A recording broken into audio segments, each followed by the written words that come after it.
మేమందరం కూడా విశ్వాసంలో కుక్కతో పోటీ పడేవాళ్ళం. విశ్వాసంలో కుక్కతో పోటీ పడతాం. ప్రతి కుక్కకి ఒక రోజు వస్తుంది. అంబటి రాంబాబు అనే కుక్కకు కూడా ఒక రోజు వస్తుంది, గుర్తుపెట్టుకోమని చెప్పి. కుక్కలు అన్నావు కదా, రైట్? ఇదే కుక్కనే చెప్తాంది తల్లి, ఇదే కుక్కే చెప్తాంది ఈ సమాజానికి, నీకు తల్లి. ఈ కుక్కలు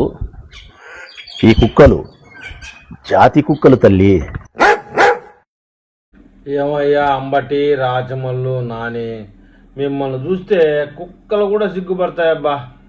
ఏమన్నా అర్థం ఉందా? మీరంతా అమరావతి వ్యతిరేకులు. నిన్నగాక మొన్నే రాజమల్లి గారు బొచ్చులు అమరావతి కట్టుకుంటే ఎంత, కట్టుకోకపోతే ఎంత అని అవమానం చేశారు. నువ్వేమో జగన్మోహన్ రెడ్డి ఇస్తే మేము అమరావతిని తరలిస్తాము అని. ఆ మహానుభావుడేమో అంబటి గారు ఇంకొక రంగా మాట్లాడారు, విపరీత దూరంలో తీసుకొని. మళ్ళీ మీరు పోయి అమరావతిలో మేము పరిరక్షకులం అంటూ యేసు ప్రభులాగా పోతే అమరావతి రైతులకి ఇంకా గుడ్లు అవి తప్ప ఇంకేం చెప్పి, రాళ్లతో కొడితే గాయాలైతే నెత్త వస్తుంది, కేసులు అవుతుంది.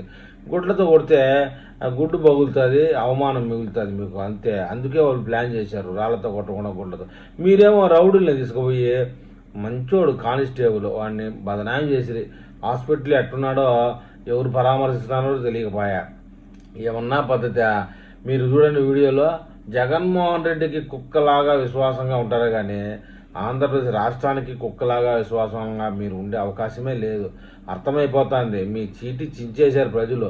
మీరు ఇవాళ ఈ పని చేసిన కారణంగా 7 జిల్లాల్లో, అమరావతికి సంబంధించినటువంటి 5 జిల్లాలు, ఇక చుట్టుపక్కల 2 జిల్లాలు కలుపుకొని 7 జిల్లాల్లో పూర్తిగా వైఎస్ఆర్సీపీ పతనాన్ని కారణమయ్యారు మీరు ముగ్గురు.